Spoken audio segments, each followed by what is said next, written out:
Hey everyone, D here, and welcome to another edition of The Fandalorians, where we diving into The Mandalorian Chapter 14, The Tragedy. This is the beginning of a big 3-episode run to the finale, well, including the finale. And this episode certainly kicked that off with action, setup, wanting more. There's a lot to dive into this week. So let's jump right into things with our standard introductions. Of course, coming over to me right on the top screen here, we have from A Dawn of Ice and Fire, Mr. Don Willie. Hey, what's going on, everybody? Of course, so glad to be here to discuss this week's episode of The Mandalorian. And as you can see, I got my own little Grogu here that decided he wanted to join the chat. Yeah, man. Excellent episode as always, and I cannot wait to get into this one. Yeah, for sure. And of course, in the screen right below me from Smirking Gun Reviews, just putting out a fabulous another review of Agent Carter. You guys should definitely check that out, along with all of his other reviews. It's Rob Stone. What is up, everybody? Yeah, this is a fast episode, but I'm sure we're going to milk it for all it's worth. We always come up with a bunch of different rabbit holes to go down. So let's not take any more time talking to me. Let's get to the rest of the show. Sure. And of course, we do have a special guest with us tonight, an artist of fabulous repute. Usually you can find him along the con circuit, and you can always find his stuff over at terryhuddlestonart.com. TerryHuddlestonart.com. Let me get that out right. Sorry about that, Terry. Yeah, I'll take it. It's a very ultra attractive white man. I'll take it.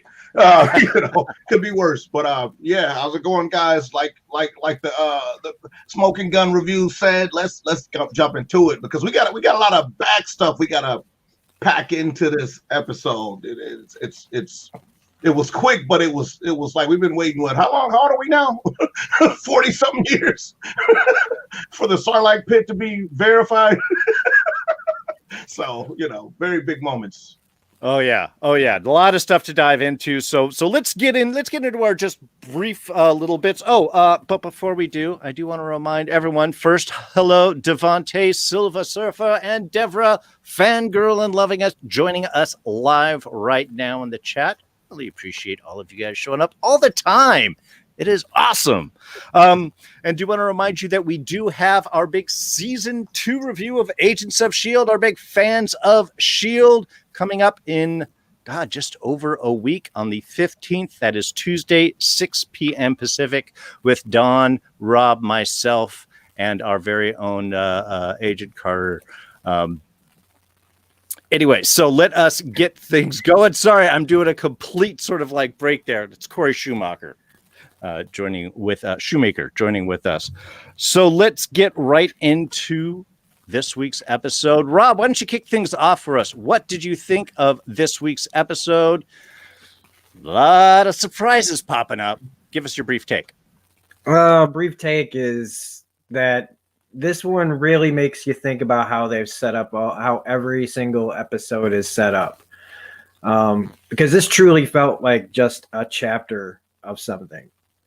Chapter 14. And it made me think about the rest of the series of they literally just want to tell this one little bit, and that's why it's so short.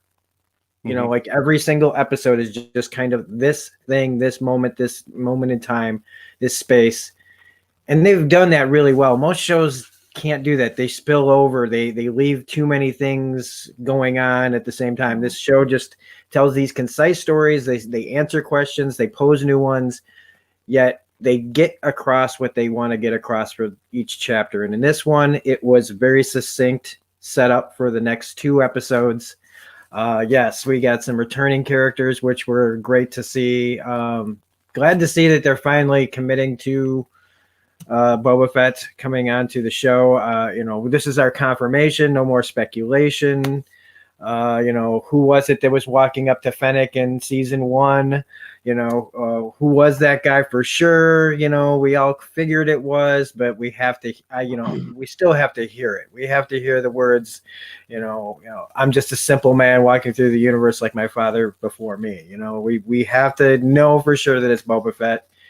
And boy, did he arrive. And probably this episode can shut up anybody about whether or not we have never really seen him do anything.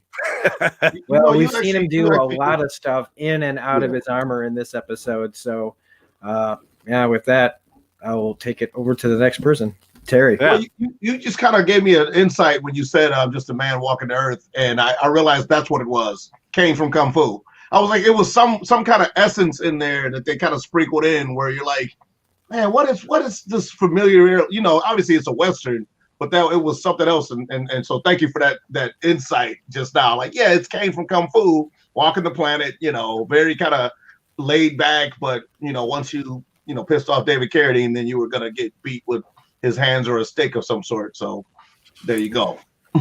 Which is basically what happened once Boba Fett showed up, and the stormtroopers did as well. So that is a really perfect connection there. But yeah, Terry, any other thoughts on this episode? Well, we've got you right here. What were your brief opinion on this one? So a brief opinion, the show is great. If you're just a certain age, which we all seem to be, then you remember Rockford Files, you remember Maverick and shows like that had very succinct plots.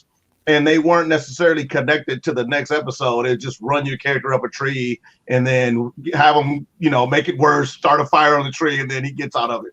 And that's what the show has been. But I think the fact that they're taking their time pacing out the story, it gives us just enough action in the moment, but we also have a few things to look forward to. But I feel like it's kind of simple enough where anybody can follow along. And I think that's why the show's been so successful. Because a lot of people that aren't even nerds, they love Baby Yoda or Grogu, so it's got very simple plot points and it's not pretentious, not even a little bit, so that's my opinion on just overall on the show. But as far as, he said it best, it definitely gave us confirmation on the Sarlacc pit stuff we've been fighting over. I look at Star Wars canon kind of like a church doctrine, and there's kind of been a church split. And so you got people that don't believe in, I don't buy any of the books. The books aren't canon. The comic books aren't canon. So this kind of was a nice little, the Vatican II Disney is saying that this is canon now. So we got to all accept it. Boba Fett is alive and well. And, I'm loving it. I'm here for it. Yeah, that is the one thing with Disney taking over and kind of pushing all the old books into the Legends area. It gets them a chance to reapproach a lot of these storylines. Sometimes not always as successfully or fan critically receptive, but definitely Mandalorian has taken the lead in really forging this universe, I think, in a way that the fans really appreciate. So, Don, what about yourself, man? What did you think of Boba Fett and Fennec Shand showing up? Well, for one, I wasn't sure if they could top last week's episode. How's it going? The main consensus was that this week was most likely going to be another side quest because we are in video game territory right now with the way that they structured this show. It was like, no, this is kind of the midway boss battle to a certain extent. You get your new allies that have joined your party. You lose something very valuable. You pick up some more power items, and then you get ready to go on the next couple of quests that will take you to the final boss battle at the end. Right. Story will. Yeah. We know the formula, and the formula works. So to hell with it. Stick with the formula. I have no problem with it. And the fact that finally, this man's son has been redeemed after all this time. Yeah. And we got Ming-Na Wen. Come on, this is like having Agent May all over again. So, hey, I'm here for all of it. Yeah, indeed. It was sort of a great thing, and it does answer the question that has been tossed around. I know, especially it's come up more recently. Was Jango Fett actually Mandalorian? Was Boba Fett actually a Mandalorian? And I like how they were able to take the lore of this show and tie it into that and give us really kind of a satisfying answer. And considering that both Boba Fett and Jango Fett, they were bounty hunters, and our Mandalorian hero is also a bounty hunter and a foundling. It kind of ties this whole other little section of Mandalorian warriors together, I think, which was kind of a fun thing. Yeah. They actually did something too that's different in most sci-fi. Whenever there's an alien species, that they're not monolithic. It's like, it's pretty much you got Mandos coming up like, I'm a Catholic, like, well, I'm a Protestant. And it's like, well, I'm an evangelical. You know what I mean? And so I love the fact they're not all in lockstep wearing the same uniform with the same coloration, and they're all doing the, and so they muddied the water enough to where like we pretty much get, it's like Miles Morales in the Spider-Verse. You kind of can just a la carte who best fits you. Like, I'll take that Spider-Man right there. I'll take that Mando. It's pretty much where I fit in. And I think that's where Star Wars has always been powerful, is when people feel like they can see themselves in the lore. And I think this show is more lore heavy than even, I want to say, even the prequels and the new 3 movies. Like, you feel like somebody is reading the lore and then kind of layering it in the story as they go along, and not like, here's this new character doing this new thing with these new people we never heard of. They're not trying to make new toys, even though they are. But it doesn't feel like they are, though. Right. And I think that's one of the brilliance of having Dave Filoni so heavily involved in with this show, is because he is, the effect of the Kevin Feige of the Star Wars universe, in the sense that he is the one person that sees the overall vision and understands the lore and the cool things, and can pepper in those little moments that get us excited, and sometimes kind of twist things up for us too, which was kind of interesting. For me, this episode, now coming into it, I had heard that the last 3 episodes were like a big roller coaster ride. So coming in, I was like, well, where are they going to go? Now, Tython, they're saying it's in the core system. Well, the deep core, there's whole Star Wars lore associated with that. I think that's where Exegol is. It's chaotic, a lot of star systems together, moving the hyperspace lanes, can change up. It was something very protected by the Empire. So there was a lot of, not to mention just Tython itself has a lot of kind of lore in with a lot of the Legends area. Because we were going to this seeing stone and this altar, and to put baby Grogu on, to me, that's the end of the episode. This is the journey, is going to be the whole exciting thing. And how are they going to get there? And it's going to be a fight to get to this, big thing where finally Grogu is going to connect in with the Jedi Masters. And then we get to the episode, and it's like, nope, we're there. We're just going to go straight to the temple, put him on top of the rock, and that's where the episode's going to start. So I could not help but think of Aang, Avatar State. Avatar State. And I don't know if you've ever seen the cartoon Avatar. I was like, it's totally Aang in the Avatar State, where, because it was actually the same plot device, where he's pretty much in another realm, and so he can't really do anything with his body, and they're being invaded. So they're doing, and I don't know how familiar you guys are with Warhammer. But it's Warhammer stole from everybody, right? So they kind of have, but they also, if you become a Warhammer fan, they kind of fleshed out different parts of all the lore they stole from other IPs. And I'm being facetious for any Warhammer fans, but you guys know what I'm talking about. Like, sure. They never saw an idea they didn't like, and so, but it also, I sometimes wonder if Star Wars stole back from Warhammer, because a lot of the stuff you just described sounds like the warp in Warhammer, the chaos zone where all the demons and eldritch monsters live. And when I saw the Han Solo movie, I couldn't help but think, like, man, has somebody been reading or playing Warhammer games when they made this kind of, because the main canon movies never showed that the area between where they travel to has these eldritch monsters in it. So yeah, well, that's where, again, it's one of those extended lore and the comic book thing. So it was kind of that explanation of where are they going to go? Where is Disney going to set this? And to me, it was kind of interesting that it was like, this build up to the journey, and they're like, oh no, we're not even going to worry about that. We've got a whole other storyline. So We don't got the budget kind for of that. excited. Yeah, Yeah. I gotta say, I got kind of excited that they got there, because I was like, okay, my expectations are now out the window.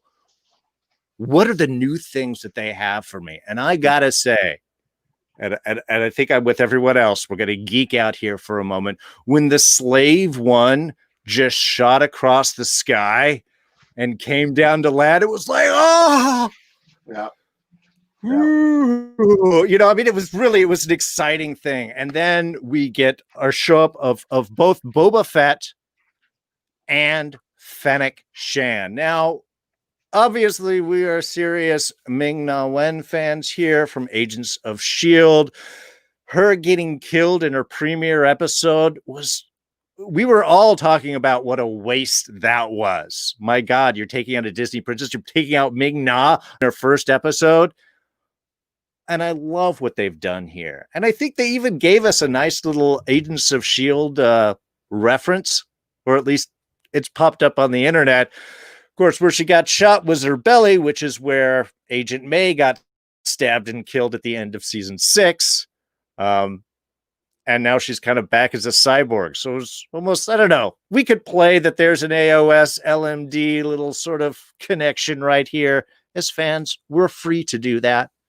But yeah, I think it set up an amazing episode. A lot of action. Robert Rodriguez directed this episode, who of course did Desperado and El Mariachi back in the day, and a lot more bigger stuff more recently.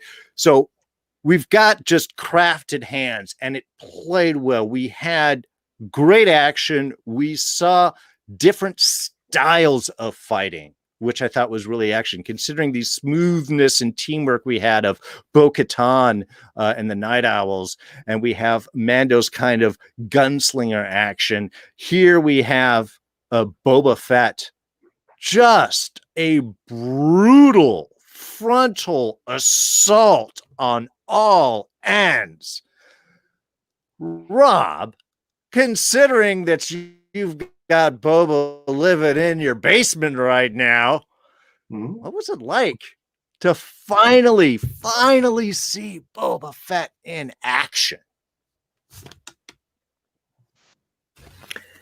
It's weird and jarring a little bit, just because, you know, you have that voice in your head, and it's been a long time since the prequels.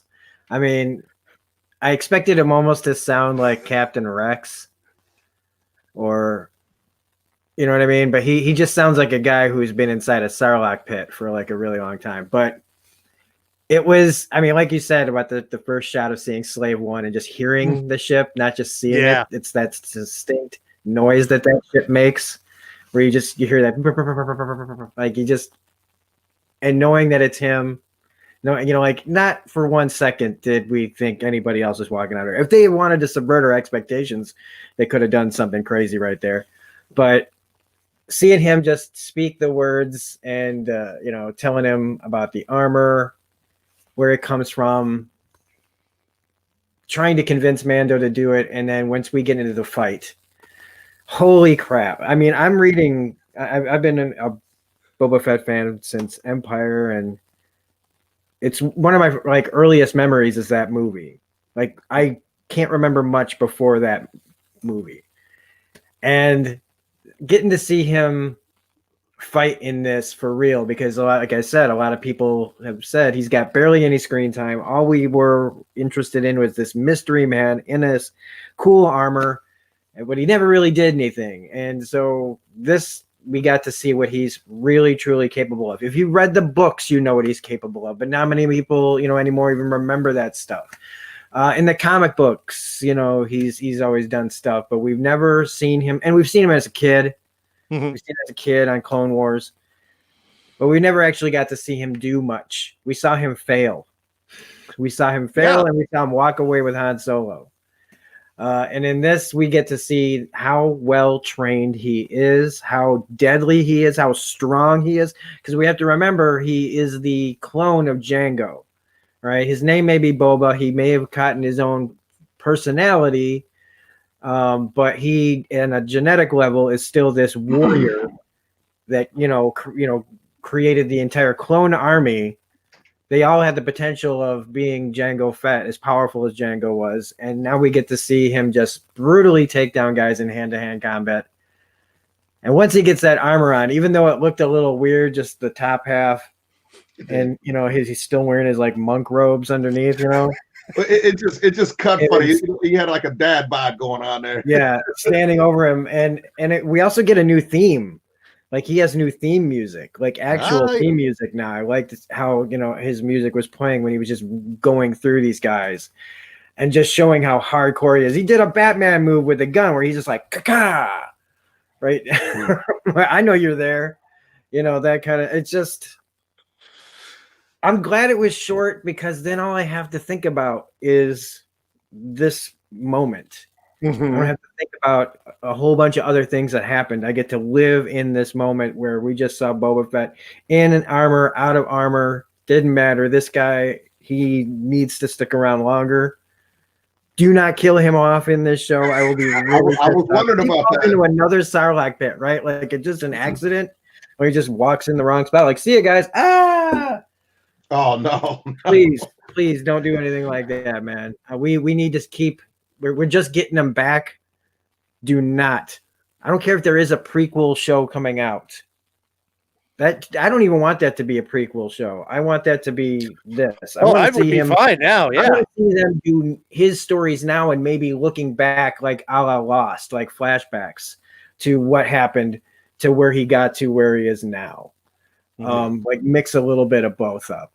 But this was, I mean, it's 1983, it's 37 years ago that he went into the Sarlacc pit, Yeah. So we finally got him back, and he's time in the Sarlacc pit has kind of changed him. He's has a little more honor now, and that's nice to see. He probably sitting in there getting digested for a little while. Gives a man pause. What am I doing with my life? How did I end up here? Maybe when I get out of here, I should probably try to change my ways, because he's not a fan of the Empire either now. So, anyway, that's my take on that. Now, let me ask you guys a question. Do you think that the Empire, I don't know, I think what they still called him the Empire, didn't shoot him down because he still had the chain code that said he was pretty much an ally? You get what I'm saying? Remember when he's going up to the ship? And I'm like, why aren't they blasting him out of the sky? And I was like, well, maybe it's because he's still on their books as an ally and not an enemy. And so that might be their end too. That is an awesome little insight there. I was kind of wondering about how he wasn't getting shot down, but I didn't kind of go off on more of that. And that would actually make a lot of sense that would show it's like, oh, it's not an enemy ship. Nice catch there, Terry. That's really cool. Well, they did that whole, like, my father had this code and I got the code. I'm like, maybe that's like a, because they've always made a big plot point out of having the blockchain code, whatever it's called in Star Wars in general. Right. We changed it at the last minute. It's a trap, but you get what I'm saying. So yeah, that was the one question I had. But once again, Smirking Gun Reviews is saying, I mean, pretty much the orgasmic feeling that all of us nerds had. And I think the fact that it was short and sweet kept me from picking it apart, because there's stuff to pick apart, but I don't want to. It's like, what is this cake made with gluten-free flour? Like, no, the cake's good. Just eat it and shut up. like don't ruin it for yourself by looking at the back of the box. But I do like the fact that everybody's a ruffian in this show. Like, there's no I mean, even Mando, before you start thinking he's a good guy, he's not that great a guy. Go back to season 1. He was trying to get rid of that kid every which way from Sunday, and he still is. I think that's his number one magical power, is he gets a babysitter everywhere he goes. I need to, but so I think the end game for the show is going to be little half evil Gorgo with that dark saber as his saber. I think they're setting that up. You think we're going for a dark evil Grogu, a Darth Grogu? Okay, maybe even a gray. Okay, I mean, once again, people kind of forgetting about season 1. Like, whatever he kind of had the Anakin thing, but better. Whenever somebody they was hurting somebody that he loved, his first thing was to choke him out. Like, I've never seen a Jedi use the choking force ability in my life. You know, I had the same question. Luke actually, in the beginning of Return of the Jedi, chokes the Gamorrean guards. That's right. He did. Yeah. So I just lied through my teeth. But no. Somebody had to remind me. I had the exact same thought. Because that's such a Vader thing to do. So, but yeah. I'm curious. Yeah, well, I mean, I think that's a good thing, and that's actually something that I want to get into shortly. Is kind of what might be going on with Grogu and some of the stuff that happened here. But Don, what about yourself? What's your okay? You can go ahead and Google out now about the whole Boba Fett thing. Fennec Shand. We've been trading off. Give us your takes on that, because the chat, by the way, everybody is loving Boba Fett's appearance and everything about him, and Fennec Shand reshowing back up. So I think we're all in full agreement here. So obviously, look, I'm like, for me being on the East Coast, I got to wake up super early if I want to catch it when it premieres, right? And I actually was up at like 2:30. I fell asleep and woke back up at like 4:25. It was like, oh, what the hell? I haven't seen it, for the very beginning. So like, I'm sitting there watching, kind of half asleep. This guy's on the Razor Crest up there taunting the kid.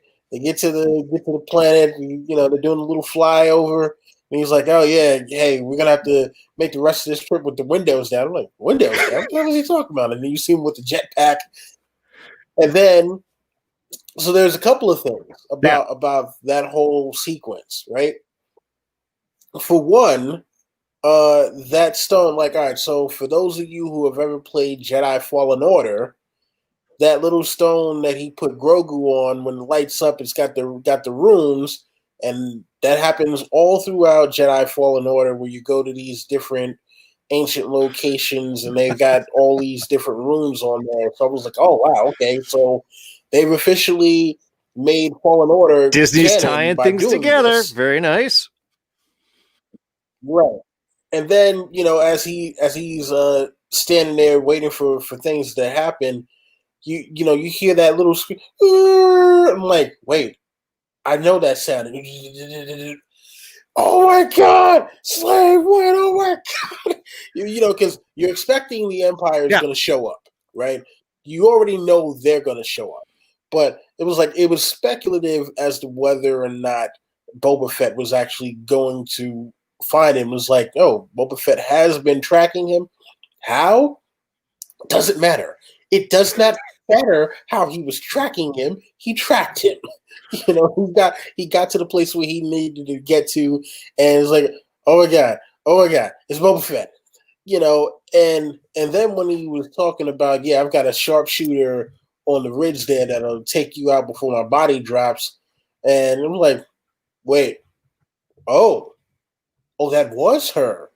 Okay, he brought her back, and then showed the whole thing with the stomach. It was like, oh my God, wow, they are doing so much right now.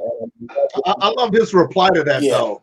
Like Mando was when he was like, look, I'm gonna shoot you and then I'm gonna take care of her. Like, I got Beskar, bruh. Like, because I hate when the hero forgets their own powers and abilities. And the fact that he was like, look, I'm wearing Beskar, so she can shoot me all she wants. You'll still be dead, and then I'll take care of her next. I was like, I love this guy. I got such a man crush on him right now when he said that. Sorry about the interruption, but yeah, I love it. It's all good. Oh, but just the fact that he was like, all right, look, let's all sit down and have a parlay. No need for bloodshed here.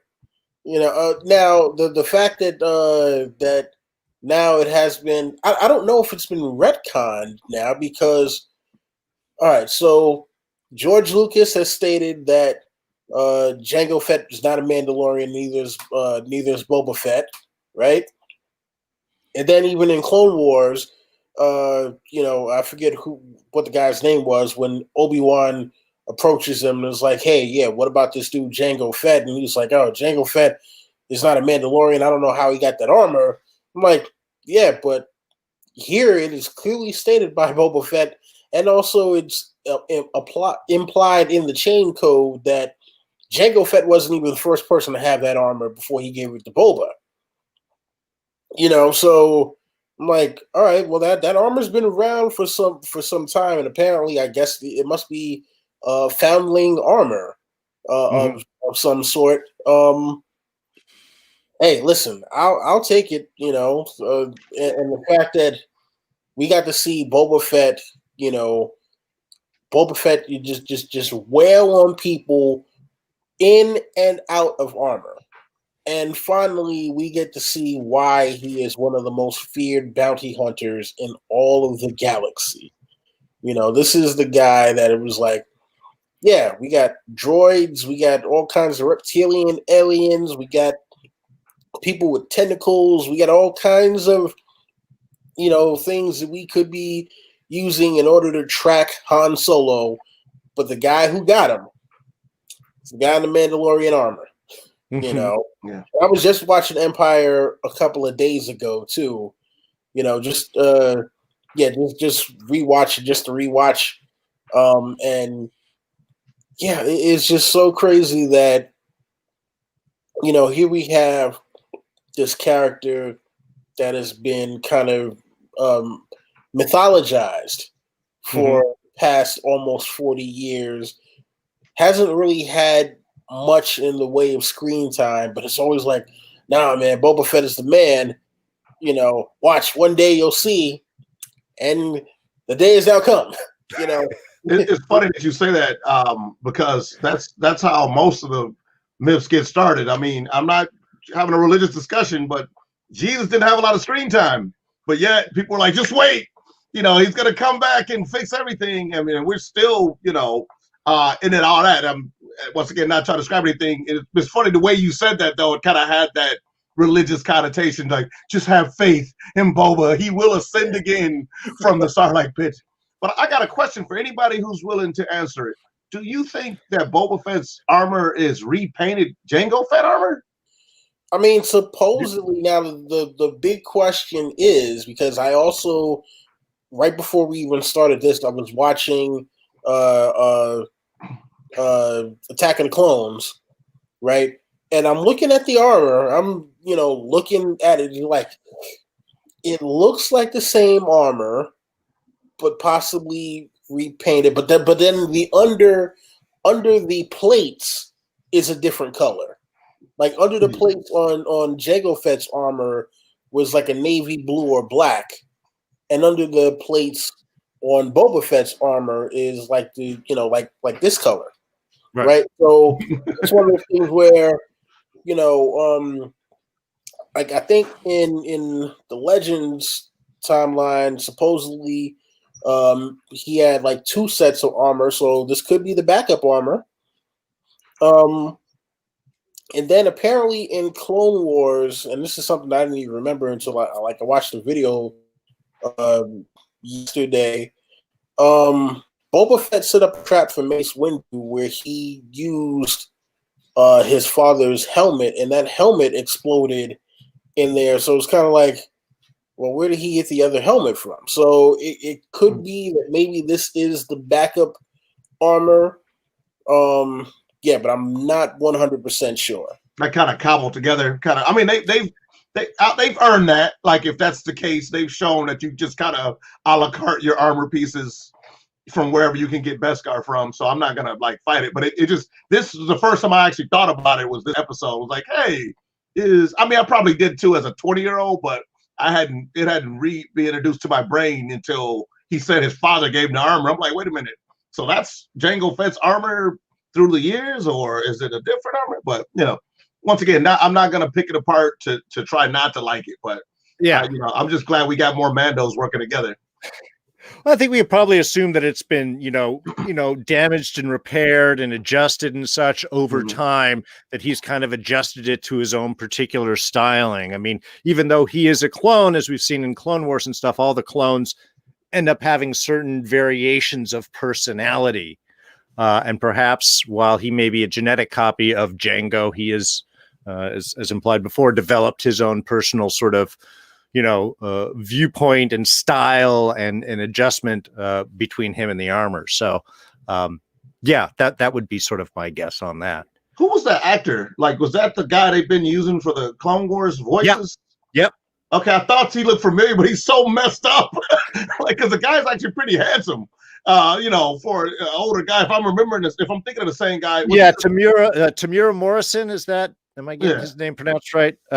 Which was great because he played Jango and now he's playing his clone son Boba, and he did the voices. And I thought I was going crazy because I'm like, wait a minute, I just saw Aquaman. This guy isn't this ugly. And I know makeups and all that, but like he was really busted down. Like I could barely recognize him. I think that's the same guy they've been using. I think he's an Australian guy. New Zealand. I think he's a New Zealander. I think that fighting style comes from there too, or either Polynesian, that stick fighting style. That's a real style. Well, and that was one of the things. There's a couple of small little bits. One, I've got to agree, and I think Rob, you were talking about it. Fighting in and out. Don, you hit the same type of thing. The progression that they go, okay, here's Boba. Here is Boba with a stick. Now here's Boba with his armor. And so, I mean, he was mopping guys up. I love the one shot where he swings the one and just shatters the guy's helmet. Yeah. Because, I mean, when you look, you go, oh, I guess that's why Tusken Raiders can be a little scary if they've got this, basic, extended mace that they can use.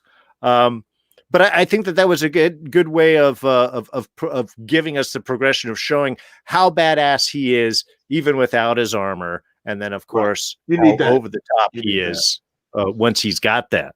But I did have one question I want to throw out to you guys. Now, so he shows up in the Slave One with Fennec looking for his armor, which he saw Mando driving away with back in Tatooine. Any idea why he didn't get his armor before? He's got a ship. He certainly had Fennec with him for a while. He's got to have been around for a little bit. Did he do it because he thought he could get the armor back without a fight? Was he concerned about the fight versus Cobb? Do you think he just finally tracked his armor down and that was part of his long journey, is why he hasn't been around as much, even though he was obviously there to rescue Fennec last season? So this was one of the small little things, and it's the only little critique I have in the episode of The Approach is, why did Boba Fett wait so long to get his armor back? I think they answered it, actually. It's in the subtext. You got to remember that city where that sheriff was surrounded by sand sharks for all intents and purposes. So it's not like he could just walk up to it and get his armor back that way. I think it's more of a video game, like he said, plot where once they cleared the sand sharks, then he could see like, okay, this is where my armor is. Because pretty much they're doing a subplot of him looking around. Yeah. But that city was pretty isolated with the sand shark plot. And so I think, and this is me, I'm not saying this is the answer, but this is how my brain was like, yeah, okay, because I had the same thing and I kind of went through it. Like, I think that they had to open up that little pocket of the world. And then once the armor comes out, it's like, aha, I'm looking for this. Because remember, back before we really didn't know that was Boba Fett, we're like, who's this guy following around Mando that they keep showing in random shots? So obviously he's tracking both kind of at the same time. Like, what's this guy doing? And you brought up sand people. I think they're also another subtle clue. He's, very nomadic. You're here, you're there 1 minute, you got the robes, who knows? Maybe he was one of the sand people. We never know, Tusken Raiders. Yeah. But yeah, I think that's why I think the sand sharks was the plot device reason why they couldn't do the other plot device. Sure. All right. Any other guesses, guys? I mean, well, let's think about who had the armor before Cobb Vanth had it, right? So who had the armor before was the damn Jawas. Loved them in the show. We've seen, their whole stick of just traveling around the planets, scavenging. So who knows? These guys could have been on world, off world, come back. They give the armor to Cobb Vanth, and maybe, think about it. If this dude was in the Sarlacc pit and lost his armor and is now in Tusken Raider gear, he could have spent a lot of time just being on the mend. Yeah. He could have literally spent years being on the mend, possibly taken in by Tusken Raiders. He's trying to get his strength back. He finally is able to get enough strength back to say, okay, I can survive on my own. And, Tatooine, not exactly a small place.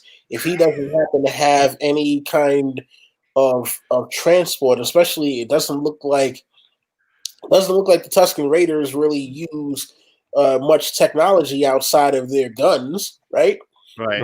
So for him, yeah, he could have literally spent years walking, and then it's like, all right, oh man, I just came across. I see a guy who's wearing my armor, and he looks like he knows how to use the armor pretty well. I'm not sure I'll just be able to take it off of him, and I doubt that he's gonna, just hand it to me. Do I really have the strength to get into a fight right now? Right. No. Okay, you know what? I'll wait until circumstances change, and then, when things are more to my advantage, I'll go and I'll try to get the armor back. And then once he saw what happened with Mando and Cobb Vanth, he was like, oh shit, okay. You know what? I try to do this, the easy way. Now I got to kind of do it the hard way. I'm gonna have to go and look for this guy to get my damn armor back now. Okay. I felt like he was trying to strong arm him though. Like I felt like even those 2 shots were warning shots. When they first, all met on the Jedi Temple planet. I can't remember. It just my brain just blank. But Typhon, yeah. Typhon. So I felt like he had a very kind of like, obviously he knows who he's dealing with, so he's like, I better bring some backup. But I don't think he was trying to set a trap for him or was going to do some nefarious stuff to get his armor back if he didn't have to, because that could have been his first move. Like, while they're on the at the temple grounds, he could have just snuck into the ship and be like, haha, gotcha, give me the armor, but he didn't. He asked him, he went to him like a man, no pun intended, and was like, hey, so that armor, like, let me get that back. So it kind of did a great job of getting you instantly to like him again. Like, okay, because like you said, they made him really dishonorable back in the past. Kind of what any means necessary kind of bounty hunter. I mean, and it's because they had to retcon it. Let's not kid ourselves. But now you're like, oh, okay, he has the same kind of samurai-esque kind of knight in shining armor, aesthetic as Mando, the guy we've been following. Just he went down a different path that us gray hairs already know. Right. So yeah, so that's my take on that too. Right on. Rob, any thought there on Boba Fett's journey there? Well, I mean, we've kind of touched on it. I mean, you'd have to talk about the length of time that's gone by since we saw him with, his feet at Fennec. The show has been pretty tight as far as time. I don't, like season 1 and 2, pretty much they're just going to another place. They're literally going to where they need to go. So I don't think a lot of time has gone by. Mm-hmm. So in episode 1, he'd probably been spending that time, fixing Fennec, putting her back together again. Probably took a while, that's robotics inside her. So would he have to take her somewhere? Does he know how to do it? Did he just pay for it? All those things about what's he been doing, she probably is able to let him, she probably had information to give him a little bit. And yeah, I just feel like this is a different guy now. He could have been, since however he got out, however he lost the armor, maybe he took it off and was, kind of done. Maybe he was out there trying and it got taken like everything does in Tatooine. You leave something laying around, the Jawas will find it eventually. Maybe it kind of, I don't know.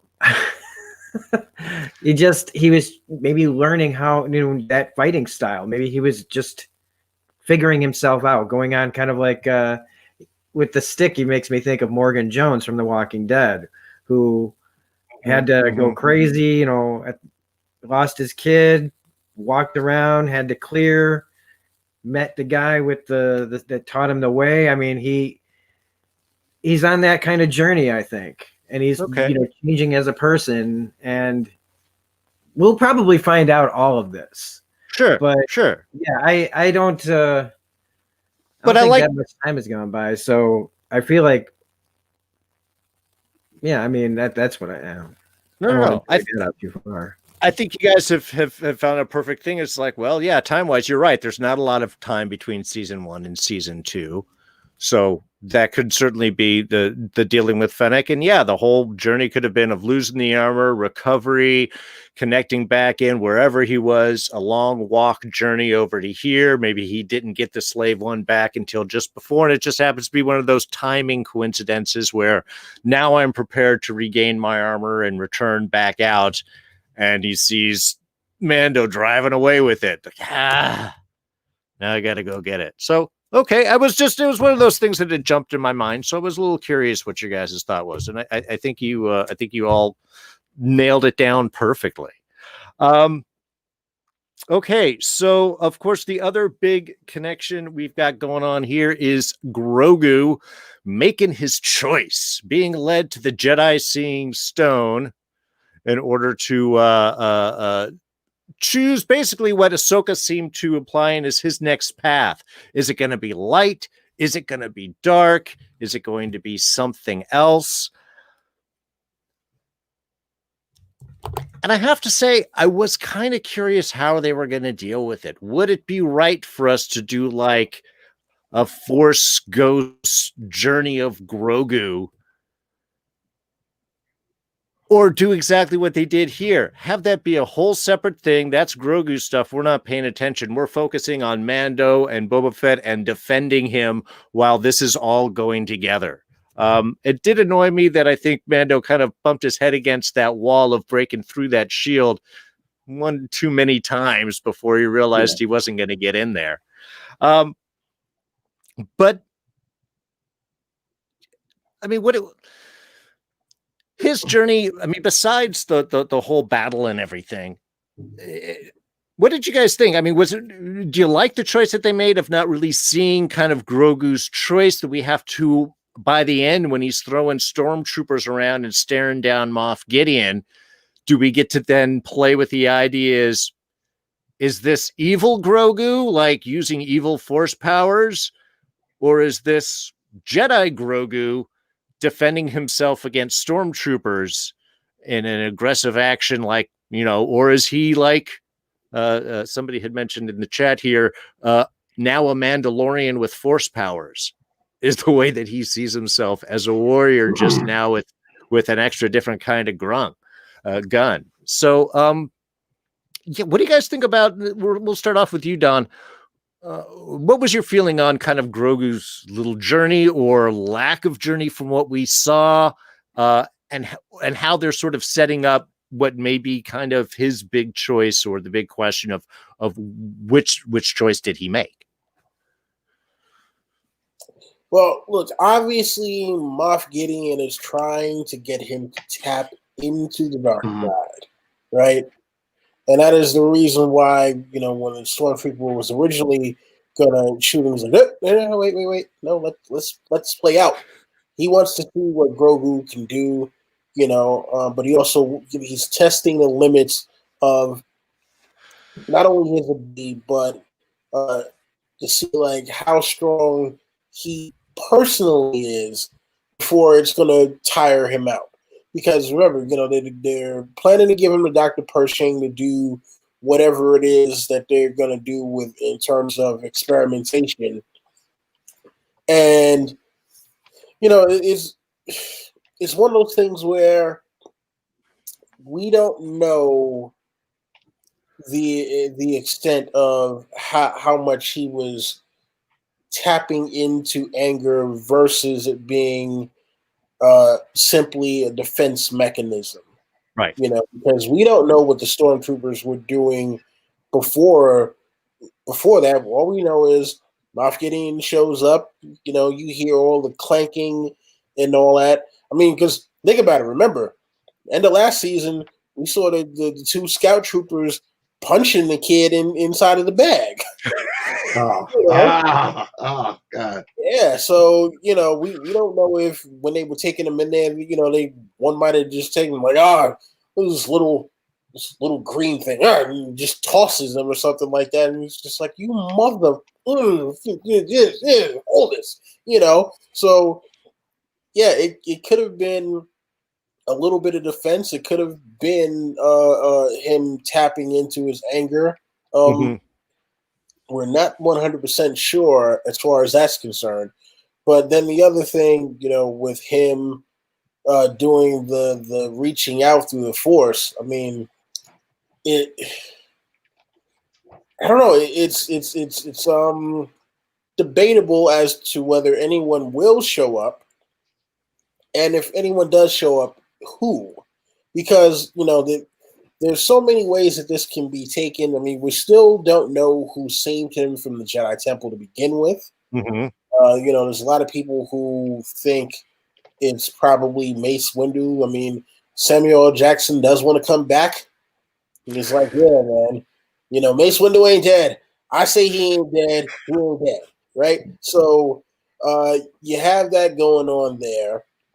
Quinlan Voss is another Jedi that people. I mean, he's popped up in the Legends canon, and also he's popped up in the new Disney canon as well. So that's one that a lot of people. When did he pop up in that? I'm not challenging. I'm just curious. It's one of the comic books surrounding Order 66. He okay, gotcha. So yeah, Quinlan Voss is like one of the few Legends Jedis in the modern era that they had him, and he gets mentioned, but he's not. But we haven't seen him in live action yet. The other one, and thanks to Drelishek. Yeah, I'm sorry, I can't read. I can't remember people's names today right now. My brain's flapping, so I got nothing. You got Cal Kestis, right, from Jedi Fallen Order, and like I said, they already made reference to Jedi Fallen Order with the little seeing stone there. You know what? You could be onto something there because you got Luke Skywalker. Right, Luke ain't showing up. Yeah, I'm saying of the people who is a possibility. Now, Luke probably still isn't tapped into the Force enough at this point for him to pick up on that beacon. So I think anyone who would pick up on it would have to be a classically trained from pre-Empire era Jedi or Jedi Padawan. So, and then the other final one, since they've been throwing in Rebels and Clone Wars characters, Ezra Bridger. We got the name dropping Admiral Thrawn last episode, and we got Ahsoka Tano last episode. We got Bo-Katan. All three of those characters were from Rebels. Two of them were also from Clone Wars. But the point is, we got that, and there's the big speculation that there is going to be a Rebels live action sequel series with Ahsoka, Sabine, Grand Admiral Thrawn, and Ezra Bridger. So, I still personally think that Grogu is not going anywhere, and at the end of the Mandalorian, like this is my you know what? I hadn't told anybody. I told someone this, but not on a stream. So here is my prediction for the final episode of the Mandalorian. Period. Point blank. Series finale. Okay. Series finale. Final episode. Something has happened where there is a schism between Din Djarin and the Death Watch or the Children of the Watch, and they're like, "Look, we told you to take him to a Jedi. You have failed in your mission. We're taking the kid now. We're going to do whatever we want with him, and you're just going to have to accept that." He goes rogue, basically does what he did in episode 2 of The Mandalorian, where he goes and instead of doing that to the Imperials, he does that to the other Mandalorians. His last boss battle is with the Armorer, and then instead of it being the battle to the death that you think it would, he's like, "Yo, you know what? I got the kid here. It's me and the kid now. If you take off that helmet, you can never put it back on." I know. Okay, all right. But so I don't think he can beat that many Mandos, man. I was like, I don't know if he can just, you know. I think he's gonna wind up collecting more items that will make him like the ultimate Mandalorian, right? He's gonna be the one with so many rare items. It'll be like if you've ever played Mass Effect or something like that, where you sure. like, you know, you get like this rare gun and that rare shield and this rare armor. He's gonna be that guy. And I disagree. I don't feel like they're doing a power fantasy. Like, it doesn't feel like Mando just keeps winning. Like, he just lost his horse. Oh, no. I'm not saying it's a power fantasy. I'm saying in terms of, like, he's going to be the guy that's going to be OP and not really realize it. And nobody else is really going to realize it until they actually start fighting. And it's like, oh, he's not supposed to be able to beat this person, but he does because he has said item that he picked up 2 or 3 seasons ago, that if he never got that thing, he wouldn't be able to beat this particular person, kind of thing. I'm not going to lie, man. I kind of don't.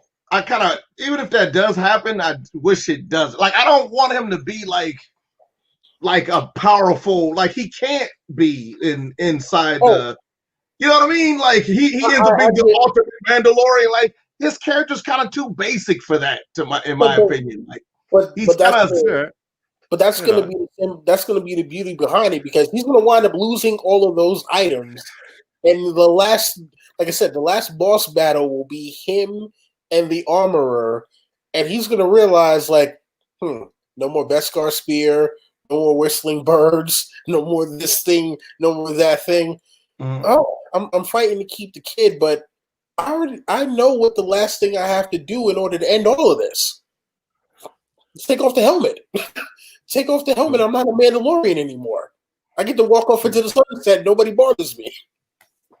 And I think that's going to be like literally the final scene of the Mandalorian is him taking off the helmet, telling the Armorer this is the way, dropping the helmet off, and it's like, all right, come on, Grogu. You know, we're going to go off and find our own way now. There is something very gunslinger about putting down your guns at the end and walking away and retiring. I mean, that is very that would fit in, I think, in some ways with the aesthetic. Rob, did you have any thoughts on Grogu's Jedi journey, or to light or dark, or the fact that they still leave that up in the air for us? I mean, what's your take on that? Well, first, I mean, they went to the stone to reach out to a Jedi, not to make a choice. So I don't really feel like there's really a choice here. It's more like we see him communicating through the Force. We don't know who with. And then he gets taken, and we see him throwing a couple of stormtroopers around, and Moff Gideon, babying him and showing him the Darksaber. And all I see is a kid that's been moved around his whole life, Yes. scarred a lot emotionally. Yes. They didn't really know what to do with him. He's been training for a really long time, yet it doesn't seem that there's much progress there, unless Grogu is a lot smarter and savvier than we give him credit for. And that I was thinking about, again, we talked about this last week with how we were introduced to Yoda in Empire, putting on a con, putting on a face, putting on a persona for Luke. When really he's this powerful Jedi master and he's just pretending to be this weird old man who likes to go through people's stuff. And, we see Grogu up there just kind of confidently standing up and doing what he's doing, like he's a little guy. So it takes a little, more, time to do things, I think. But I don't know if Grogu hasn't already kind of made a choice, which is to not make a choice. That I like he's that. been, like that he's kind of doing his own thing, like Mando is. Like he doesn't really seem to want to use the Force. Every time it's been kind of commanded of him or forced upon him, or like he saw Mando about to die, he did something at the very last moment to stop it from happening. So I honestly, I think it's just way too early to call on what the intent, what Grogu's journey is really going to look like. Because I think nobody knows except for what's in that little guy's head, and while he may look like he's always tired out, or, could we be seeing, just what he wants us to see? Like I think we underestimate him because of the way he looks and his size. And again, like Yoda says, size matters not. Look at me. Size matters not. Right. You judge me by my size, do you? And I think that we could all be in love too much with the cuteness of Grogu to really see that there's a brain behind those cute eyes. Yeah. So me and Rob are definitely more lockstep. And if he, what if we just literally everybody's underestimating the child? I think he's a Trojan horse. I'm with you. I think he's an emotional Trojan horse where you let all your guards down. That's why to me, the most cliche move if he ends up becoming good, because that's not an arc. He's this cute, adorable baby that becomes a good guy. That's not an interesting story. That's not this universe that they're showing us. He's a foster kid that's been bounced around, used and abused. Anybody that would have a brain cell knows that's not going to turn out good. Obviously Disney could do what they want to do. Sure. But I mean, as a person of color, you give a young kid with emotional problems a gun called the Force, they're probably going to do something stupid with it. And so that's how I'm looking. I think they're very cleverly getting you to look at Grogu as a pet. You don't see him as a person. You see him as this kind of Chewbacca-esque, kind of almost, sentient pet character. And I agree with Smirking Gun Reviews that I think he's rope-a-doping us. And not because I'm a cynic. It's just that's to me that's a more interesting story. I want to be seduced. I want to be manipulated into liking this little guy and have him rip my guts out and maybe even kill the Mando, through circumstance. I know that nobody wants to hear that, but that's the more interesting. What if it comes down to look, you keep leaving me behind. You obviously don't want me. You pretend to care about me. And now I'm older, whatever the series ends in season 13, how long they milk this thing. He's 75. Right. But it comes to a head hey, you keep abandoning me. I want to see something happens from that, because it's too much of a plot point that he's always trying to hand the kid off. I brought it up earlier to somebody and even Ahsoka, he was begging her please take him. I need to pretty much get this done so I can move on with my life. He's a reluctant father. Sure. Right? But I think that's the Mando arc this season too, is him accepting the fact that God, no, he doesn't want to give up the kid. He will be the dad, if he knew what to do with him. Right. Yeah, but yeah, the chat's definitely in with Rob as this as well. Devra's mentioning that he had given up his powers till Mando came and saved him, and then he made a decision to save the person who saved him. Also, Devontae Smith mentions also Grogu is 50. Why can't he speak yet? Rob might be right. This could be part of a con on Grogu's part. If he is hiding his abilities or pulling back because the Empire was messing with him, yeah, I mean, at 50, we're all looking at him, like you mentioned, Terry, like he's a pet. You know, he's the little baby. He's the cute little kid. It would be really interesting if he was a lot smarter and a lot more capable. I mean, he doesn't necessarily have to be like genius level or some sort of that, but even just, you know, what was it? Home Alone kid, you know, just old enough. Yeah, just old enough to really know, okay, I know, I kind of get an idea of how the world works. Nobody's gonna be hurt more than the wine moms that love Baby Yoda, right? Right. We're gruff, callous nerds that we love to see our darlings die. But imagine the national day of weeping if Grogu goes bad. Like it's gonna cause like societal problems. Yeah. It's gonna be a whole dark toy line. They'll never. They're like, no, he's so good. My wife is just in love with Baby Yoda. Like she's not even that big of a Star Wars fan, but she literally watches the show for Grogu, and I'm like, man, I kind of want to see it happen. Now just to stick it to them. Like, hey, he's a bad seed, guys, you know. But you know, I'm willing to go wherever they take me, though. Go in the dark, cynical direction. I get it. I'm an evil bastard. Well, they do leave us actually in a couple of big points here by the end of this episode. First off, we get a shot of the Dark Troopers as they shoot down and grab Baby Grogu. Wanted so much more. Awesome, but I wanted more in a good way. Oh yeah, they're giving us tastes. These are the tastes. Now, this is definitely they went the droid route. This is not cybernetic armor. This is not a guy in a suit. This is a full-on Nazi-looking battle droid. It's got the skull look and everything. Great synthesis of everything that's come before. So we see the danger. We see the tragedy, as the title uses, when Grogu gets taken away. But one more additional insult to injury is added on just beforehand. Goodbye, Razor Crest. I was wondering if they're going to upgrade his ship. It's had its issues over the past 2 seasons. Did not expect them to just flat out blow it up, take it out. Yeah. So yeah, we're leaving Mando in kind of a bit of a pitch here. He's got no ship, no horse, no horse. Yeah. So can I jump in real quick?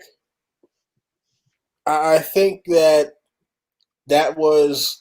I think that shot that came from Moff Gideon's ship was also the death knell for Boba Fett.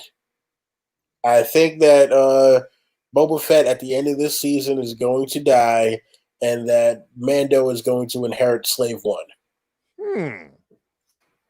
Okay, it's an interesting direction to go in. I would be surprised we really would destroy potentiality of money with killing Boba Fett, but okay. That's gonna piss some people off. Well, no, but remember, if Boba Fett is supposed to be having a prequel series, if his whole thing is supposed to be prequel to The Mandalorian, then it's not going to, yes, it will piss people off in terms of like, damn, we thought he was dead all this time, then we find out he's not dead, and then you actually really do kill him, right? But there's like, well, no, but hey, no, wait. We're going to show you, what happened, between the 5 years, like how he got out the Sarlacc pit and what he was doing on Tatooine this entire time, how he lost the armor, to the Jawas and all that stuff. Or maybe we don't ever see him in armor ever again. Maybe like the thing begins with him crawling out of the Sarlacc pit, having no armor, getting found by the Tusken Raiders, and then his journey and then the series literally ends with him walking up to Fennec Shan. Yeah. Okay. It's a bold decision. Now it's not what the actual I question is would at this do, point, but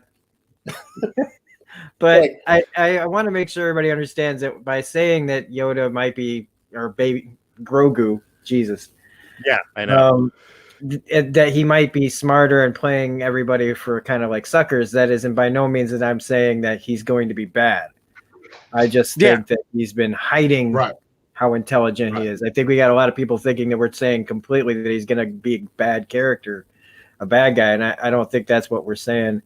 Also, yeah, I don't know. Like, I wouldn't want to see if he dies at the end of this season. I don't want to see the prequel. I don't really care anymore. Okay. Because if I already know how it's about to, if it ends here, and all we get is him without the armor to tell this, or well, we'd see him a little bit with the armor, but how he lost it, and just how he gets to where he is now, right to before he dies. I don't know if I really have that much interest in it. Plus, making people wait 37 years already, I think you're gonna want to at least give let him. Stretch his legs a bit more before you maybe take him out later down the line. He's such a marketable character. That it would be really nuts to get rid of him now financially. It's just the Darth Maul syndrome all over again. I understand. I'm just saying, look, you know what? It's 2020. Anything can happen. And I mean, look. And plus, what are the odds of Mando finding another Razor Crest? I mean, it's basically been stated since the beginning of the series by people in the universe. They're like, oh man, how in the world do you still have this thing? And plus it's pre-Empire surplus. Most everything pre-Empire at this point has probably been stripped and turned into a totally different ship. So, I mean, the possibility of him getting another Razor Crest, slim to none. And then it's like, what do you replace it with? I mean, for 14 episodes, we were with Mando, the child, and the Razor Crest. That was literally the holy trinity of this show. And now one member of that trinity is gone. Well, the Razor Crest did keep getting torn apart and built back together and stripped and how many original parts are actually in that ship? Sure, now it's like that Greek mythology of the ship that it's a philosophy question. If they replace the ship over time, piece by piece, is it the same ship that left? I think it's Odysseus, but yeah. So yeah, I get you. Sure. Just it's. I don't know. It would be bold. I don't think Disney would go with the hero having a ship named Slave One. So if that happened, there would definitely be a name change there. He could always rename it to something else because he may not know what the name is anyway. I mean, I'm pretty sure this isn't like your average ship where there's a plaque on it. He walks in and is just like, ooh. I don't think that name was good. It's got a hood ornament. I don't know. As I said, I think it's a bold choice. I am curious where they're going to go. But that does lead us up to, like I said, our kind of big finale. Like I said, we got 2 episodes left. We already know that he is on his way. That Mando is on his way to go pick up our Boston comedian. From last season. Is it Bill Burr? Yes, Bill Burr. Right? Let me jump in real quick, because I never got to do my how we feel about Grogu. Oh, yeah. Sorry, Terry. Yeah, jump right in there, please. It's because everybody said more succinctly what I was going to say. But one thing I noticed from watching Terminator 2 is that they never let us inside the POV of the Liquid Terminator. And it's interesting to me that they're not letting us see any of Grogu's internal machinations whatsoever. Even Mando, and what makes you think about it, because even Mando has the same aesthetic as Terminator, where they'll show what he's looking at and what information he's processing and that was a perfect time to show us what Grogu's thinking, and they didn't do it for a reason because they want to keep it a mystery of who's he talking to, what are they talking about, what's being said, and so I think that holding that card is not arbitrary.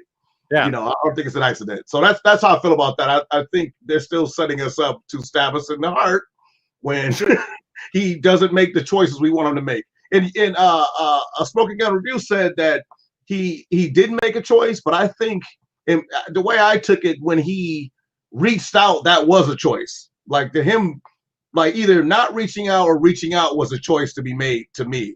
And the fact that the ball lights up, and you know, and he made a choice to reach out, seems like he made, you know, some sort of agency as a character to connect with somebody that's connected to the Force. We just don't know if it's good, bad, or ugly yet. So it's like a kid getting online. Yeah, I think it's on the internet. I think that the show did really get, I think, of the idea of not letting us see Grogu's decision is very much like, well, I mean, Rob was mentioning it on earlier, how they've gotten very good at just giving us just the taste, just a moment. We saw just enough of Boba Fett to want more, but not so much that we start sort of picking things apart and so on. We're catching just enough of Grogu's story without too much that we can start piecing apart, that we still get that kind of, I'm not sure where it is. We can fill in a little bit in our mind. There's a little expectation. I think that they've done kind of a nice job of dropping these little bits of formulating, of giving us something without giving us too much, leave us wanting for more. Right. And so, like I said, we've got next week, we got obviously Bill Burr is going to be coming back because Mando is specifically looking for him. But 2 more episodes. No, he's going up against Gideon. He's got to get Grogu back. He's already got Boba Fett and Fennec Shand. Do you think we may get a Bo-Katan return? Get a night owl, like a Super-Mandalorian assault on the whatever Gideon's Imperial base? I mean, there's a lot of... They've been picking up an interesting crew this year. I mean, we even have the potential of the Rebellion connecting in with our Rebel pilots been popping up. Where do you want this to go? Where do you think they are going with these last 2 episodes? Because honestly, I am super excited, and that's what I want to see. I want to see a Mandalorian assault from all directions on Gideon. But yeah, Terry, why don't you kick things off here? It seems like they're setting that up. One thing I wanted to touch on is about the Rebellion. What's interesting is that they kind of did if you remember, The Good, the Bad, and the Ugly, and other spaghetti westerns as well, they kind of had this north-south backdrop of the Civil War. And I feel like this is kind of like post-war Reconstruction era. So they're not the rebels anymore. It's the New Republic. Yeah, the terminology can get like mixed up because the rebels were the South in reality, but you get what I'm saying. Yeah. Now they're kind of like, we won, and this is the way we're going to do it. And yes, we're going to piss off people on the frontier because this is the new law. And so it's got this interesting texture that Star Wars never had. They never had this kind of... Rogue One got closest to having that kind of grit where you're like, well, I don't know if I like the rebels. You know, like the rebels seem to kind of be the new people to kind of push their weight around, because that's how power works. We're Game of Thrones fans here. We're not idiots, right? We know that the new leader is going to be just as bad as the other leader with just a different flavor of ice cream. So I think that obviously the rebels can't get back into it because of what we already do know. But here's my fan fiction wish. I wish they used this show to retcon those new movies, like kind of like just don't go. And I don't hate them all completely, but this show is way more interesting than where the universe is going.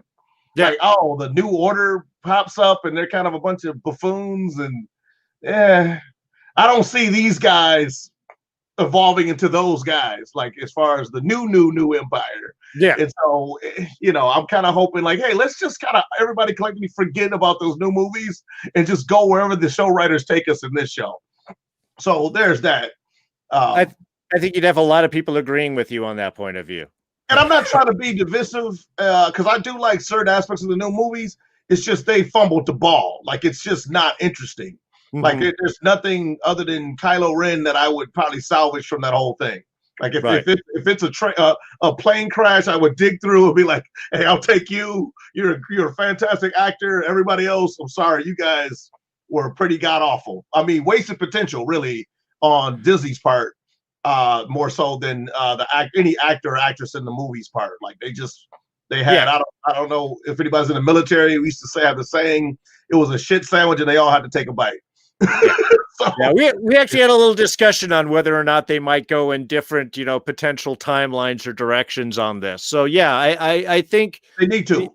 I think it's if they just focus on whatever this show is and its timeline, and then not worry about any of that other stuff, I think that would be the smart choice on them. A rift in the universe, Spider-Verse style, and all of a sudden that's an alternate reality, and boom, it's cheesy. I'll take it. Like I won't argue. Like okay, that's what we're doing now. Sure. Rob, what about you? What do you think they're bringing us through this season, and obviously the kind of conflict that they're heading towards? Do you think we're going to have all these characters come back? Do you think they just wanted to set those for one-offs to go in different directions? What's your take on their end game this season? Well, I know. Well, I don't know. They're building up to, putting together a big, team. He needs the sharpshooter for a reason, right? Otherwise, it can't just be to bring Bill Burr back, right? So I'm sure that Cara Dune is gonna get, we're gonna have all these people, Bo-Katan, Cara Dune, probably not Ahsoka, but you got Carl Weathers. I always forget his name. His character's Karga. Yeah, Karga. We got all these people that we're setting up to like attack, to go after the child because everybody loves the child. Other than that, I mean, see, I feel like if we go the same route as season 1, where Mando wins and he runs off with the child, and it's on to the next journey. I think what they need to do is do their Empire ending right here and have everything go wrong. Ooh. Everything that looks like it's being set up for, like, because that way when we get to season 3, there will be so many things that we're like, but what about, and we need to get, and we have to, and leave us all just like struggling for a year before we get to see what they're going to do next to answer back, because we haven't, Moff Gideon at the end of last season had them trapped and then they got away. What if this time they don't? What if this time, like you said, maybe Boba Fett dies? Maybe they all get away by the skin of their teeth. Maybe they blast off, with the child still. I think this is their chance to really shake it up and leave people like talking about this for the next 9, 10, 11 months before the next one comes out. A red wedding situation where it's just, it looks like, how could we possibly lose? And then we do. Yeah. And I don't, I know, again, I don't think that's cynical. I think that that's just good storytelling. A lot of great shows end on those kind of cliffhangers. I mean, X-Files season 2, spoilers, like if you remember, like, Mulder gets his answers, but then you think he's dead and you have 10 months to go, what the hell happened? He can't be dead. It's only season 2. If we do something crazy like that, where we really just kind of don't know where we're at, I think that this would be the perfect time to do it. Because then they can it'll not just the characters, but the audience will go in with even more invigoration to, go after this new empire that's trying to, still scramble back from the events of Return of the Jedi, because we were talking about why they didn't shoot at Slave One. And it's like, well, maybe they can't. Maybe they don't have the TIE fighters or the weapons, or everything to go after him. Because I've said, this is a desperate empire. They might have an Imperial ship, but they might not have all the, the things that we think they have. But that doesn't mean that there aren't some tricks up their sleeve. And Moff Gideon, like, come on, again, like Giancarlo Esposito, man. All right, he needs to save some face from getting blown up in Breaking Bad. All right, so like he gets a I think he's gonna be still a force to be reckoned with that dark saber and everything. Oh, I love that. That's my favorite plot device is the dark saber. I don't want to see just a clean ending every time. Yeah, that's not life. And so even in Star Wars, it has to give us something, and that's what Empire did. Empire pulled the rug out from under us and left. We had to wait years before Return of the Jedi came out. And I mean, if you do that here, it creates water cooler talk. It creates buzz and more energy for the show rather than just always the hero gets away and we just move on to the next step. That's what I'd like to see. At least, we could just see, again, and they just fully take on Moff Gideon's and they get Grogu and they run and they get away and everybody goes off in their own directions again and Mando goes to the next step in Grogu's training or journey or whatever. But that's been done to death. So let's see them really shake things up here. That's what I would hope that's what they're going for, is kind of make us think that we're all going to get out of this, and we find out that we're in a worse shape going into season 3 than we were going into season 2. I got to say, I freaking love that idea. I love the concept of them of going on kind of a dark ending and leaving us really kind of on a cliffhanger like that. Preach Ragland here in the chat. Not so much of a fan of that idea, but I think you're right. Terry had mentioned something about a sort of a dark arc for Grogu potentially, because the expectation is a cute kid becomes a good guy. That is kind of boring. If you do give him this little sideways journey, is maybe he's stuck with Gideon. Maybe we do sort of lose him, and Mando has to sort of prove that he wants to be with him. And I mean, there is a lot more. I think you're right there, Rob. I think there is a lot more on the potential storytelling that you can hit with that. I mean, I would still like the awesome Mandalorian assault, but I think that ending that you're suggesting might be a little more. I mean, it's Arya Stark and the Hound. You know what I mean? That was a way more fascinating story than just about any story in Game of Thrones, if I'm being honest, from the books or the TV show. It's like this vulnerable little girl that, yes, she has a birthright to power, but she's with somebody, pretty much a Mandalorian, if you think about it a little bit.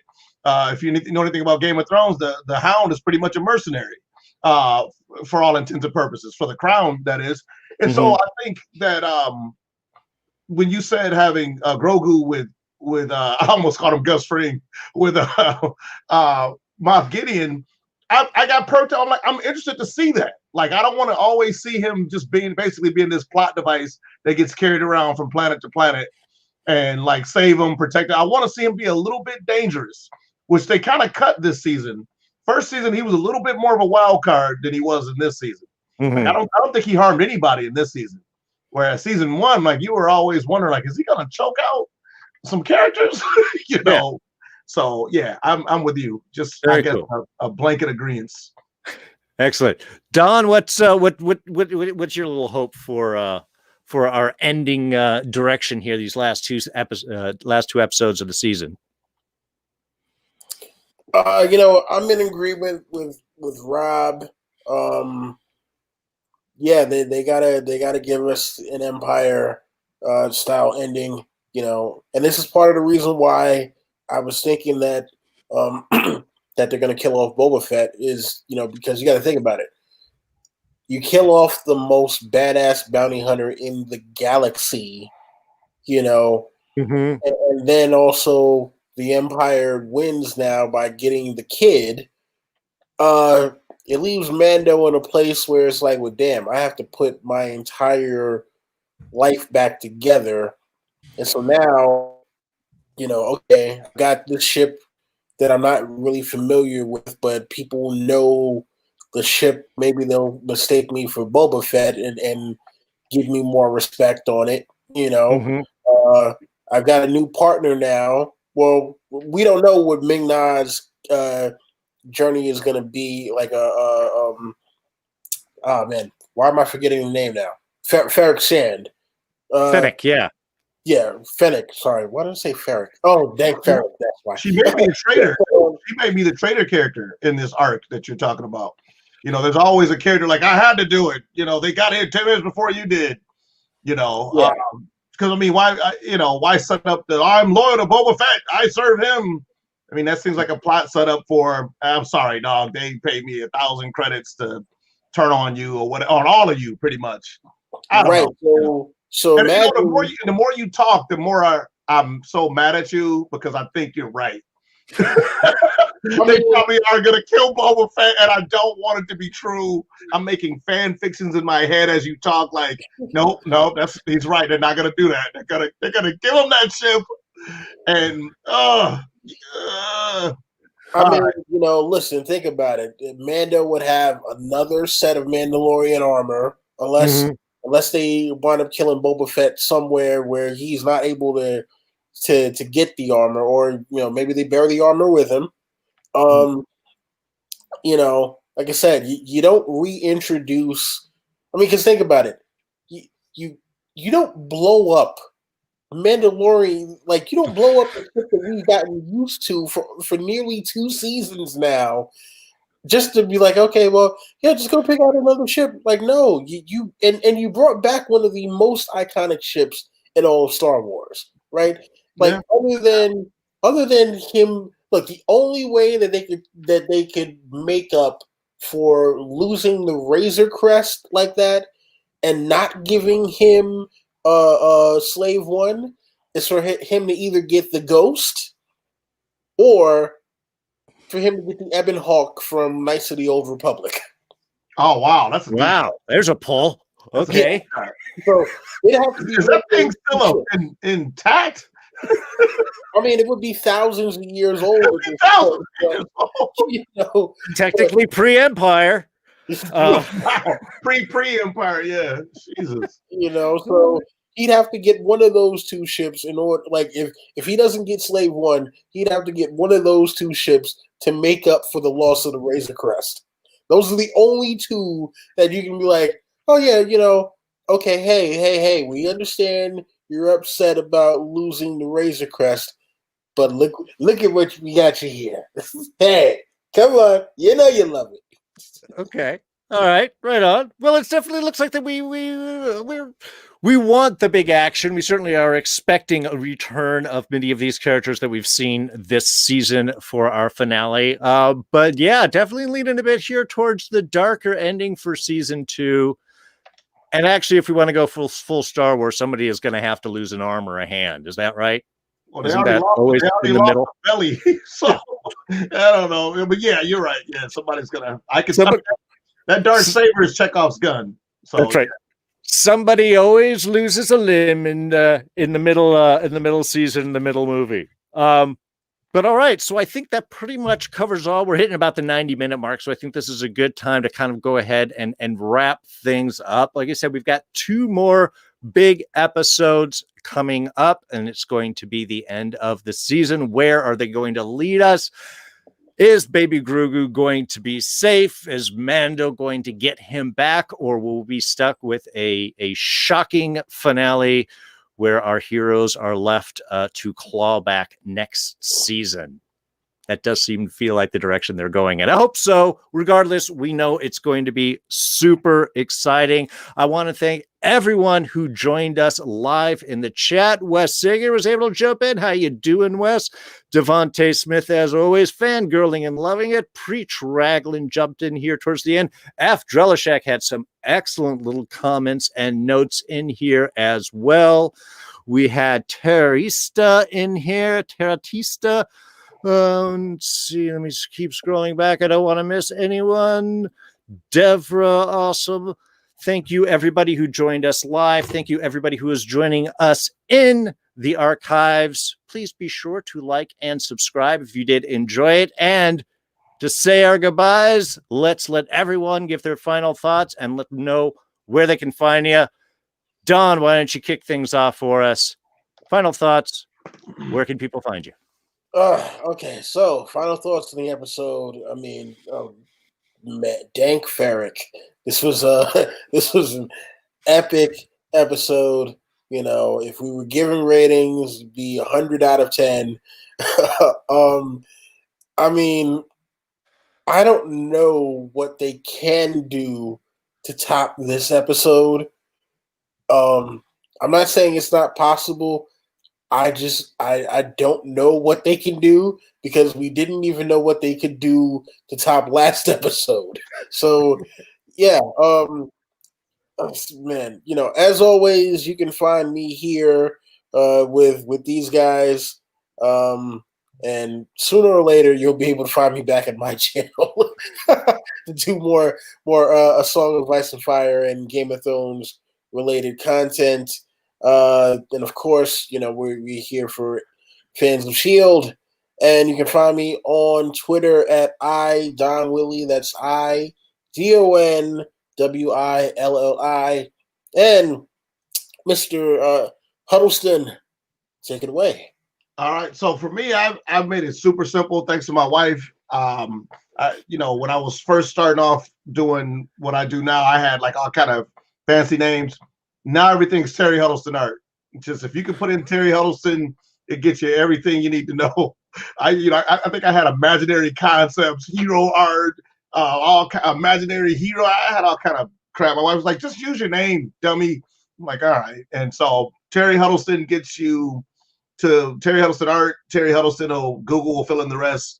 As far as where the show's going and what I'm looking forward to, I think, you know, I got my gripes with the show just because I've absorbed too much storytelling, but it's very relaxing. It's a relaxing show to watch. Like, you don't feel like it's gonna steer you into a direction you don't want to go. It's so stripped down that any little thing they add feels earned, as opposed to making it overly complicated like a J.J. Abrams production just for the sake of having a bunch of plot threads that don't go anywhere. Like, Yeah. Like we pretty much all come to a consensus where this is going, and we're all fine with it.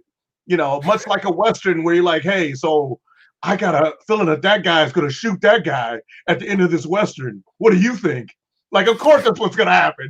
That's what we want to happen, you know. So I'm just, they keep doing what they're doing, and I'm probably not obviously gonna be here next week, but I will be on whenever, you know, to heed the call of you know, nerddom, because I'm pretty well versed in Game of Thrones as well, just so you know. You know, call me on that show. We can get into it, because it's a lot of stuff they left on the table, which we're not going to get into now at the last hour. Take it away, Smoking Gun Reviews. Well,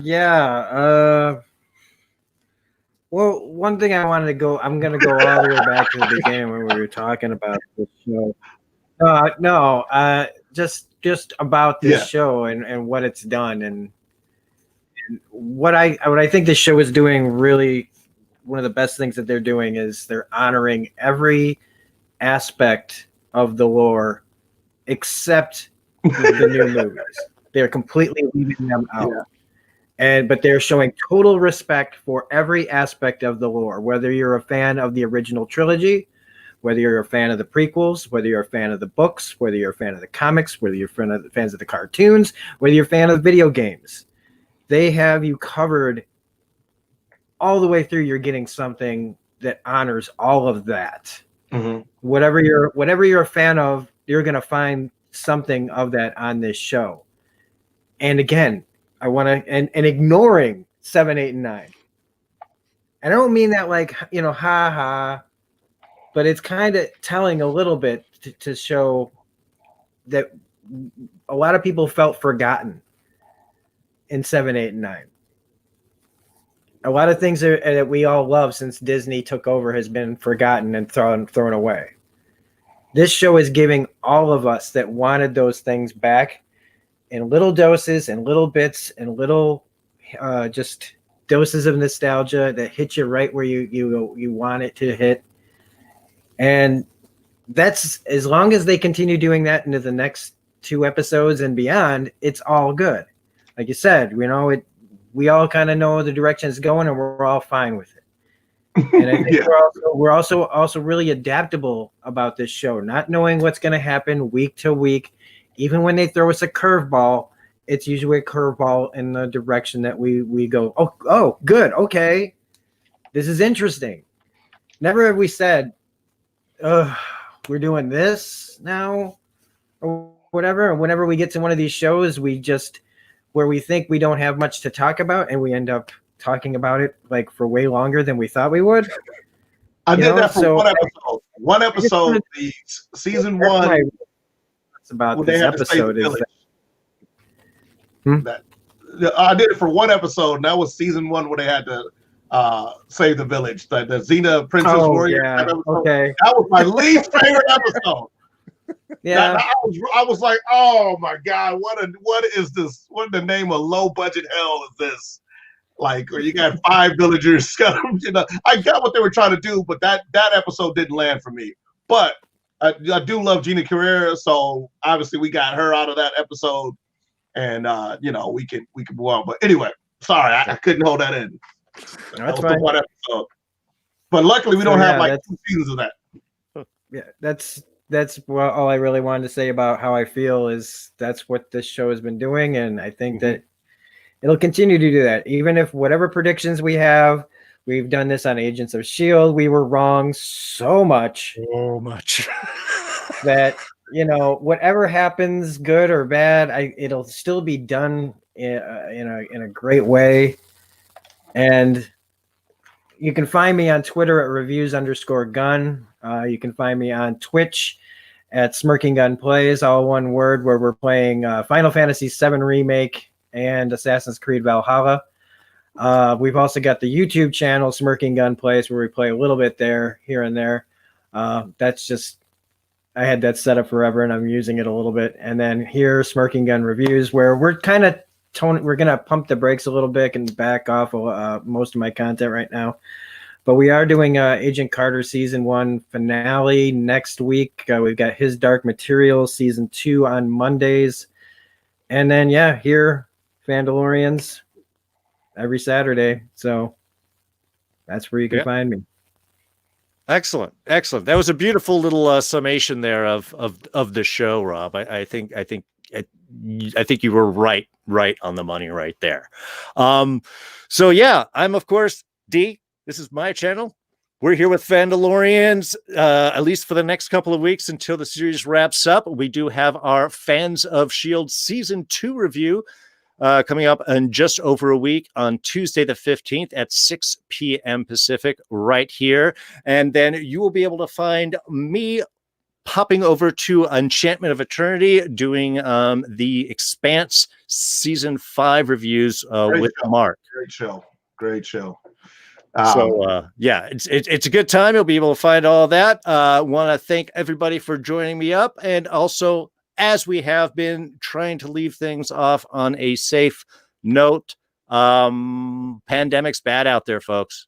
Numbers here in LA keep climbing up. In fact, we just got put under a stay-at-home order for at least the next 3 weeks because we are in the, I think, almost 9,000 new infections in LA County just today, over 22,000 in the state. It's not slowing down. Please be safe, folks. It's real, folks. It's real. Anybody thinking like, I know people 2 degrees away from me that have died from this stuff. Yeah. The coronavirus. So it ain't like, oh, it's just something they're making up to. No, they're not. So my grandmother just got diagnosed last week. Oh, man. Oh, man. So, hey, you let me know. Even if you just met me, I'm always a shoulder to cry on in Indiana, if that means anything. So, yeah.